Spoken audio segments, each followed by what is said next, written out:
PM Modi देश के नहीं बल्कि भारतीय जनता पार्टी के हैं। किसान नेता राकेश टिकैत ने केंद्र सरकार पर साधा निशाना। वहीं किसान संयुक्त मोर्चा ने सरकार की वादा खिलाफी के विरोध में 16 फरवरी को भारत बंद और 14 मार्च को आंदोलन की घोषणा की।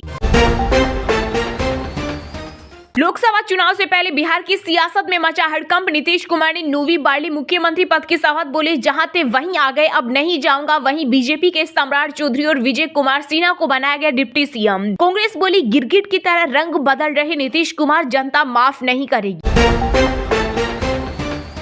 2 दिन के ब्रेक के बाद बंगाल के जलपाईगुड़ी से शुरू हुई राहुल गांधी की भारत जोड़ो न्याय यात्रा आज बिहार पहुंचेगी। यात्रा वहीं कांग्रेस ने आरोप लगाया कि जलपाईगुड़ी में राहुल गांधी और यात्रा के पोस्टर फाड़ दिए गए। राहुल गांधी की वजह से पीएम मोदी को नींद नहीं आती। उत्तराखंड में कांग्रेस अध्यक्ष मल्लिकार्जुन खड़गे बोले, प्रधानमंत्री के सपने में नेहरू इंदिरा गांधी आते हैं। साथ ही कहा, बीजेपी के लोग मोदी को विष्णु का 11वां अवतार बनाने में लगे हैं, जबकि भारत की जनता को पता है कि मोदी अब तक के सबसे भ्रष्ट प्रधानमंत्री। भाजपा नेताओं को जूतों की माला पहनाकर गांव में घुमाना होगा। बंगाल में तृणमूल विधायक के फिर से बिगड़े बोल। कहा, भाजपा नेता गांव नहीं आ रहे, आम लोगों की समस्या को नहीं देख रहे, यह निंदनीय है।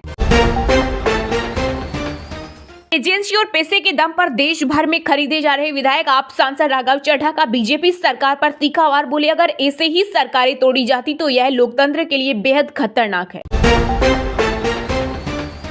अयोध्या में रामलला के मंदिर में विराजित बालक राम के मस्तक पर इसी रामनवमी पर होगा सूर्य तिलक। अभी लग रहा है रबड़ी और मालपुआ का भोग। शयन से पहले चारों वेद सुनाए जा रहे हैं।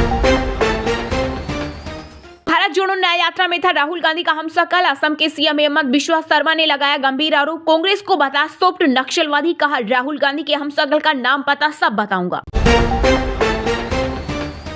जीपीआर सर्वे में ज्ञानवापी के नीचे 2000 साल पुराना मंदिर। बीएचयू आर्कियोलॉजिस्ट का दावा। बोले, तहखाने के 6 मीटर नीचे मिले हैं 2 बड़े फर्श। बंगाल में भारत जोड़ो न्याय यात्रा के दौरान राहुल गांधी से मिल सकती है CM Mamata Banerjee. Seat sharing पर फिर से बात होने के आसार। वो सिर्फ नाम के सीएम रहेंगे, सरकार तो आरएसएस और पीएम नरेंद्र मोदी की चलेगी। महागठबंधन से अलग होने के नीतीश कुमार के फैसले पर एआईएमआईएम चीफ असदुद्दीन ओवैसी ने किया दावा। कहा, नीतीश कुमार ने बीजेपी को सौंप दी सरकार, हम लोग इसी चीज को रोकना चाह रहे थे। पीएम मोदी ने नीतीश कुमार को दी बधाई। कहा, बिहार में बनी एनडीए सरकार राज्य के विकास और यहां के लोगों की आकांक्षाओं को पूरा करने के लिए कोई कोर कसर नहीं छोड़ेगी। 75 साल का हुआ supreme court. PM Narendra Modi ने नई वेबसाइट की लॉन्च। सीजीआई ने भविष्य का प्लान किया साझा। बिना नाम लिए नीतीश कुमार पर आरजेडी प्रमुख लालू यादव के बेटे तेज प्रताप ने बोला बड़ा हमला। कहा, गिरगिट तो बस यूं ही बदनाम है, रंग बदलने की रफ्तार से तो पलटिस कुमार को भी गिरगिट रत्न से सम्मानित करना चाहिए। एआई टेक्नोलॉजी और फेस मैपिंग से नाखुश अमिताभ बच्चन। कहा, फिल्म इंडस्ट्री के लिए ये चिंता का विषय है, लोग मनमर्जी से चेहरा इस्तेमाल कर रहे हैं। संसद भवन परिसर में विजिटर्स की एंट्री के लिए लागू हुआ नया सिस्टम। संसद में आते समय बायोमेट्रिक जांच और स्मार्ट कार्ड सबमिट करना होगा। 13 दिसंबर के पहले के बाद लिया फैसला। 2028 सीएस का एक्शन प्लान बनकर तैयार। 700 करोड़ से शिप्रा नदी को संवारेंगे। आकर्षक रिवर फ्रंट बनेगा, साथ ही सभी घाट कनेक्ट होंगे। किसी भी इवेंट को बढ़ा चढ़ाकर प्रस्तुत करना भाजपा सरकार का काम। कांग्रेस नेता पवन खेड़ा का मोदी सरकार पर तंज। बोले, 10 साल की अन्याय काल के विरोध में राहुल गांधी निकाल रहे न्याय यात्रा। छत्तीसगढ़ में पंडित धीरेन्द्र शास्त्री के सामने हिंदुओं की हुई घर वापसी। बागेश्वर धाम वाले बाबा ने रायपुर में जिनके पैर धुलवाए वे बोले, हम पहले से सनातनी दर्शन करने आए।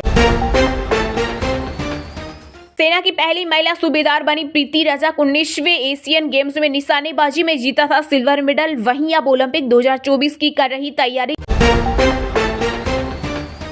कश्मीर में हुआ बड़ा प्रशासनिक फेरबदल। 75 में से 30 आईपीएस अधिकारियों को मिली नई तैनाती। IPS Deepak Kumar DG jail के पद पर हुए नियुक्त। फिल्म फेयर अवार्ड्स 2024 में शाहरुख की जवान बनी बेस्ट एक्शन फिल्म, तो वहीं सेम बहादुर ने जीते सबसे ज्यादा अवार्ड। मध्य प्रदेश के सीएम शिवराज सिंह चौहान लड़ेंगे लोकसभा चुनाव। केंद्रीय मंत्री रामदास अठावले बोले, उनका टिकट पक्का। दिल्ली के कालकाजी मंदिर में जागरण के दौरान स्टेज गिरा, 1 की मौत और 17 घायल। सिंगर बी प्राक के भजन सुनने सैकड़ों लोग पहुंचे थे। नीतीश कुमार के इस्तीफे पर यूपी के डिप्टी सीएम केशव प्रसाद मौर्य का रिएक्शन। कहा यूपी के 80 और बिहार में 40 यानी कुल 120 सांसद तीसरी बार मोदी सरकार। पंजाब सरकार की फरिश्ते योजना में अब तक 384 अस्पताल हुए रजिस्टर। सड़क दुर्घटना में पीड़ितों को मिलेगा फ्री। एसआई को सर्वे में मिली 55 मूर्तियां, 15 शिवलिंग और 93 सिक्के एक पत्थर पर लिखा है राम। केंद्रीय गृह मंत्री अमित शाह का तेलंगाना दौरा हुआ रद्द। केंद्रीय मंत्री जी किशन रेड्डी बोले जरूर काम के चलते फैसला बदला। लोकसभा चुनाव से जुड़ी 3 मीटिंग में हिस्सा लेना था। राजस्थान के बीकानेर जिले में स्थित महाजन फील्ड फायरिंग रेंज में भारत और सऊदी अरब के बीच आज से शुरू होगा युद्धाभ्यास। दोनों देशों के बीच द्विपक्षीय संबंधों को मिलेगा बढ़ावा। तेलंगाना सरकार कराएगी जातिगत जनगणना। कांग्रेस नेता राहुल गांधी ने बताया न्याय की दिशा में पहला कदम। बिहार में सियासी उलटफेर के बीच झारखंड में भी राजनीतिक हलचल हुई तेज। अचानक दिल्ली पहुंचे सीएम हेमंत सोरेन। इंग्लैंड ने 28 रन से जीता पहला टेस्ट। भारत की दूसरी पारी 202 पर सिमटी। डेब्यू कर रहे टॉम होटले ने लिए 7 विकेट। रामलला की मूर्ति बनाने वाले शिल्पी योगीराज अब कुरुक्षेत्र में श्री कृष्ण की मूर्ति को देंगे आकार। नेपाल की गंडक नदी से निकाले गए सालिग्राम पत्थर का किया जाएगा प्रयोग। इंडिया के नए poster boy Akhilesh political crisis के बीच गठबंधन में नीतीश कुमार की जगह ले सकते हैं। बिहार बंगाल के बाद यूपी में कांग्रेस के पास ऑप्शन नहीं। हमें भरोसा था कि नीतीश कुमार बीजेपी के खिलाफ लड़ेंगे। बिहार सीएम के इस्तीफे पर बोले कांग्रेस महासचिव जयराम रमेश। कहा नीतीश कुमार ने अभी तक हुई इंडिया गठबंधन की तीनों मीटिंग में बड़ा योगदान दिया। ऐसे में हम मानकर चल रहे थे कि वे बीजेपी के खिलाफ लड़ेंगे।